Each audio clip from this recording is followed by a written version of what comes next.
Good morning, y'all. It's the Coffee with a Paraclete Iran episode. This is the to-go cup version because I am on my way to a really groovy estate sale on East Hill in Pensacola. And that's probably a good thing because I should get my videos more concise. I should be making my points more sharply.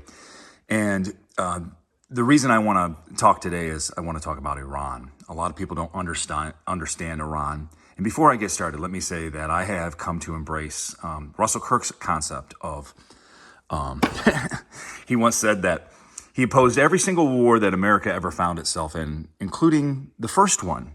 If we'd have waited it out a little bit, if Sam Adams hadn't been such a fire starter, Burke was working magic in Parliament, and it could have been otherwise. We could have had our independence pretty quickly. Just a little bit of political prudence. And also, I have been rocked to the core by Rene Girard's final book, Battling to the End. Here it is. In which he takes Clausewitz's ideas and shows that, Clausewitz didn't really understand what he was explaining. He didn't grasp the significance of how it is a threshold into a new era of warfare. Clausewitz saw the military primacy of it escalating to the extremes, and also saw the mechanism that we see in mimetic theory that causes the duel to arise amongst antagonists, and but more importantly, he saw total war. And of course, to really discuss total war in an American context is to talk about America's real monster, who used Clausewitz's concepts of escalating to the extreme and then used total war strategy against his own brothers, his own countrymen, for essentially tariff revenue. But that's a whole other story. Today, I need to talk to you about Iran. And you need to understand that when it comes to Iran, there are many of us who believe that it is the primary obstacle to peace on the planet because they are the world's largest proxy of terrorism. Now, to understand Islam properly, you've really got to spend the time with Bernard Lewis to understand just what the mindset happened, what went wrong. It's a nice little book that can tell you an awful lot, gives you the proper context. These two little books I did radio shows on. I'll link to these. And then, gee whiz, I really want to point towards Roger Scruton's book, which probably is in the Scruton section rather than here where it should be, The West and the Rest, written after 9/11. Roger understands Lebanon inside and out as, the most Western Arab nation and, a successful multicultural nation. This is the thing, the lefties always talking about, let's have harmony. Well, in Lebanon, they had it. There were Sunni, Shia, Jew, Maronite, Druze, Christians, Catholics living on that big mountain together in relative harmony until Hezbollah came along and turned it into a proxy for their destructive war against Israel. And we might say that that's the blueprint that Arafat followed. And we now see that, Israel turned Gaza back over to Hamas in 2005, and look what they did with it. They didn't do anything to help the people. They just radicalized them, militarized them, and turned it into a staging point for terror against Israel, as they did in Lebanon.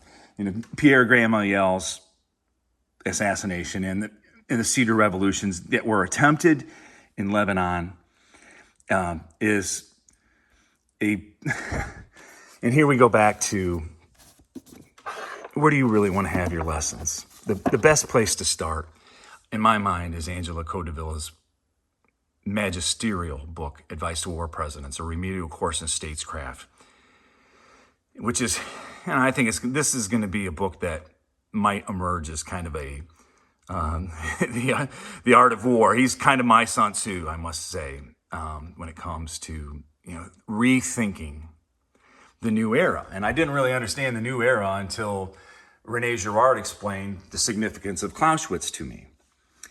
And so let's return to Iran, however. The most important thing I think we can see is what tactics we're dealing with here. And this is one of the key points that I learned from Girard, is that unless we have antagonists in war that are willing to follow certain rules, then all rules are off the table, okay? That's the reason why some wars were, basically political wars to achieve political ends, and that men could then negotiate truces with their neighbors. And think of the Alsace region in eastern France, and that ongoing rivalry between Germany and France that happened for centuries for different reasons. And that's the other thing. If you really want to start understanding war, get any version of Stassinger's Why Nations Go to War, read it over and over and over again to understand. And then every time something flares up, like we've seen here recently, in the Pashtunistan regions, or between Pakistan and India, and to have that historical depth, there are shortcuts to figuring out, where to go here. But let's get back to Iran, because many of us, and I, in all fairness, I should say that you can see the dates on when I stopped reading on Iraq and Iran. And, I lost the closest thing I had to a son in 2007 outside of Baghdad to an IED that was likely planted by an Iranian cell. And so you just need to know that I think that Iraq, we attacked the wrong country. Iran was the major exporter of terrorism. Now I know that, and of course we need to understand that the two faces of Islam, I think is the name of the book that Stephen Schwartz wrote. Obviously I'm not a neocon, so I don't need to give that disclaimer out here. But to understand that, this enduring battle between Sunni and Shia, that there are two different issues, there are two different problems that need to be approached in two entirely different ways. The royal family, the Sadari Seven, the Riyadh connection that we have can be managed. But the problem with the Sunni Saudis are that they are radicalizing the Dark Continent, and that is a problem down the road. And we need to also see how alternatives for how Africa can enter success, prosperity, and peace, and not turn into just one big continent that is just a mirror image writ large of Gaza Strip. I really need to get back to Iran here. So let me begin talking about Iran with the end. It's very important to understand that Iran is, in many ways, the most sophisticated people in the Muslim world. And the reason for that is, after the Islamic Revolution, they started sending their best and brightest to Western schools. I knew one of these guys. His name was Human, and he loved America. And I said, well, if you love America so much, why don't you just stay here? He goes, well, if I don't go back, they'll slaughter my family.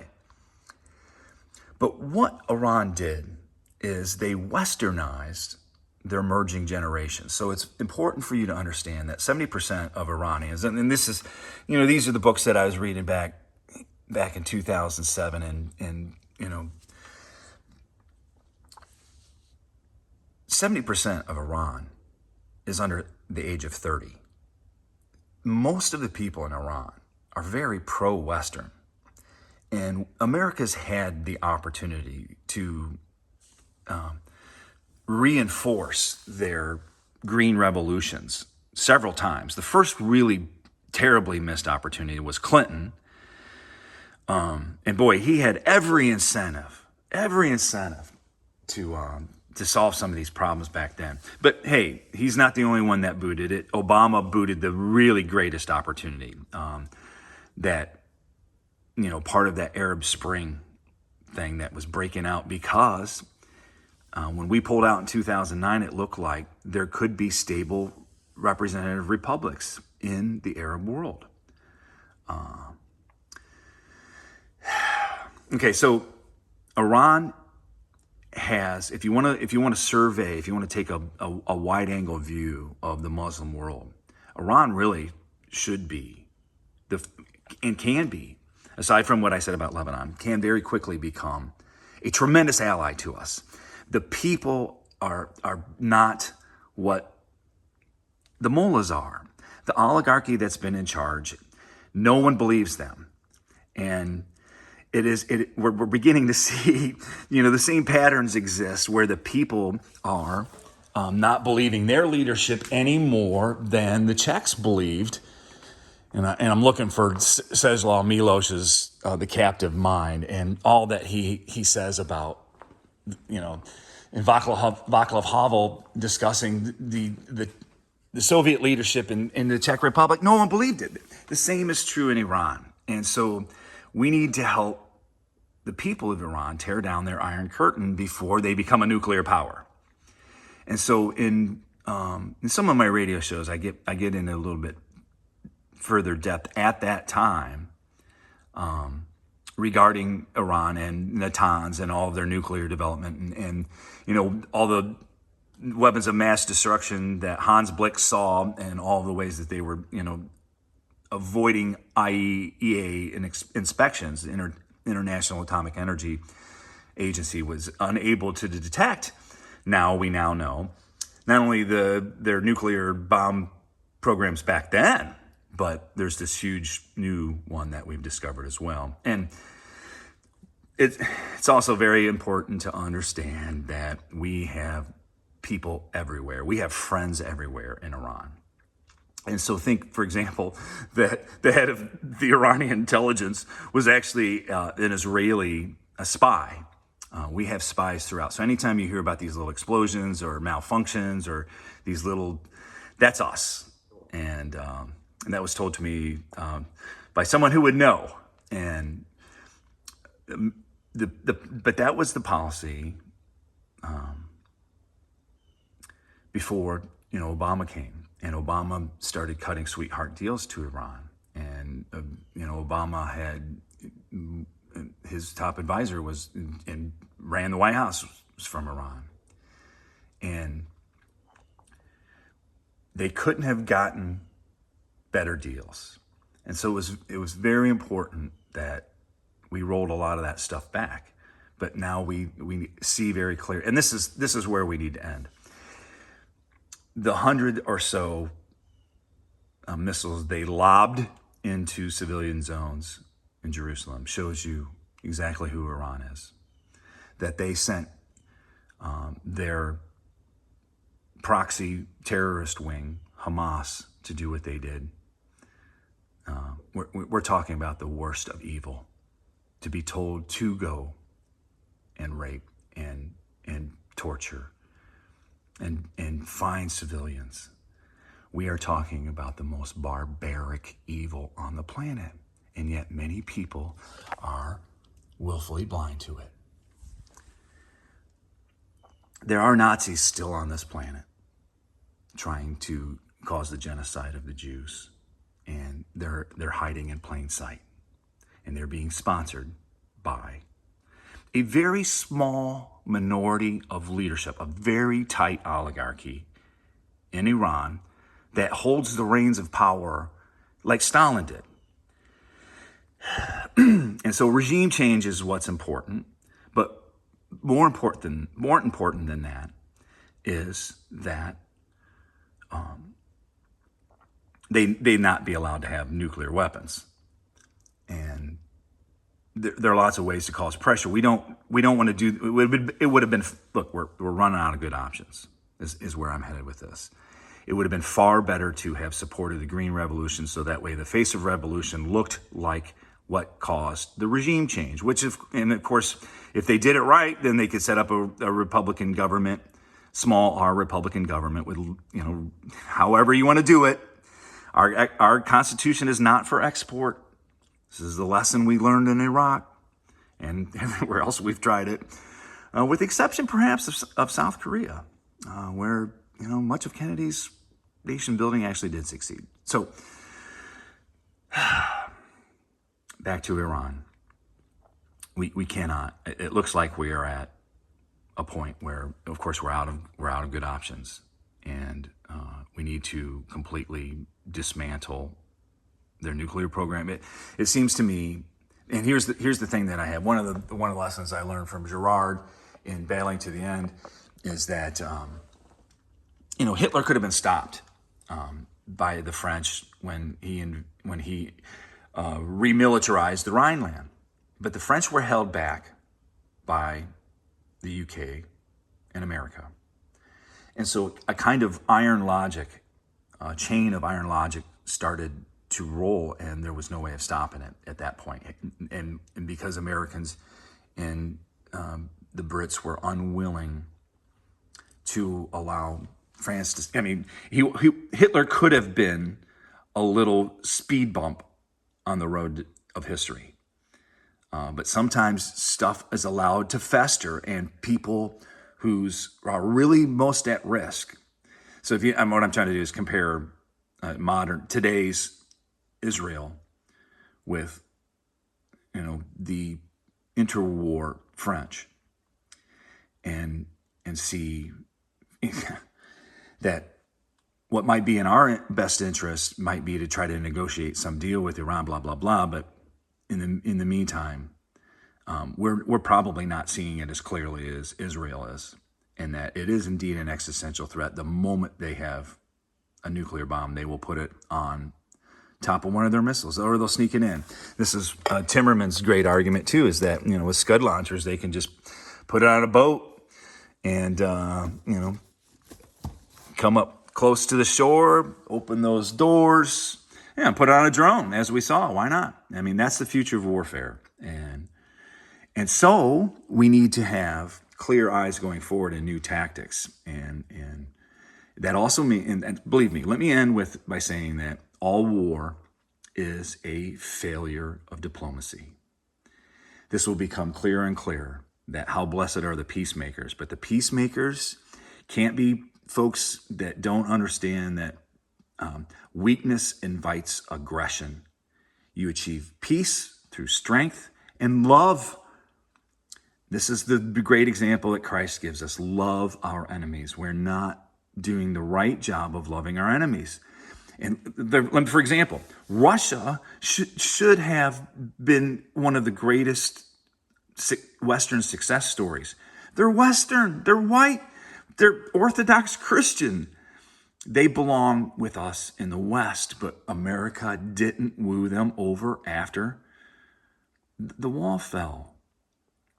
And, they wanted to be like us so terribly bad. And anybody who knows Russian history, anybody who knows pre-revolutionary Russia, knows the inferiority complex of the Russian, who, has always wanted to be French and now always wants to be American. And we need to let, in many ways, the Iranians, the Russians, many of the folks that are lined up on the other side today can be wooed away from them with loving diplomacy.